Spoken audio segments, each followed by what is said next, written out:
beyond, I think, what we typically think about as Muslims. And what I personally have appreciated in the research for this series and kind of going through it is that we're not just learning about rights and technicalities, we're also learning about ihsan. We're learning about how to show excellence and an extra level of compassion and mercy to people. And usually when you're talking about the relationships of people in a fiqhi sense, in a jurisprudence sense, then you're talking about rights and obligations and responsibilities. But as we can see that it's not just the responsibilities in a marriage that are highlighted by the concept of ihsan in Islam, this concept of compassion and added excellence, but it really covers all of our relationship with society as a whole. So we're at hadith number 29 now, and I'll tell you guys a secret. As I was going through the topics, I was like, all right, we might have to push this to 42, 43, and it's okay because Imam an-Nawawi rahimahullah, he did that with his arba'in too.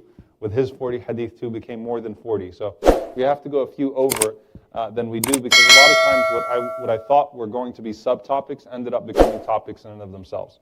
So the topic tonight really arises out of a recognition that when we talk about the rights of parents, so if you realize last week we talked about the rights of uncles and aunts and the extended family.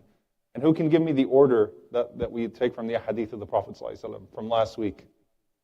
From your aunts and uncles, how do you prioritize? The khala comes first, the maternal aunt, then the paternal uncle, the am, then the maternal uncle, paternal aunt. Right? This is the breakdown that we find in the Sunnah of the Prophet ﷺ. There's no mamu and chacha breakdown in the hadith of the Prophet ﷺ, but there's aunts and uncles. Okay. And then you sort of look at the extended family as it is. So one of the things that really I found very touching is the emphasis in Islam on honoring the elderly that are not from your family. And really the amount of literature that's found within it. And this actually could be one of the longest halaqas of the entire series. Because it's not one or two or three ahadith, but actually honoring the elderly beyond just your parents and beyond just your uncles and your aunts and people that are known to you in your community. In fact, beyond Muslims. And we'll talk about some of the narrations that come with that. So it starts off, the most powerful hadith to start this off is the hadith from Abu Musa al-Ash'ari radiyallahu ta'ala anhu in Sunan Abi Dawood.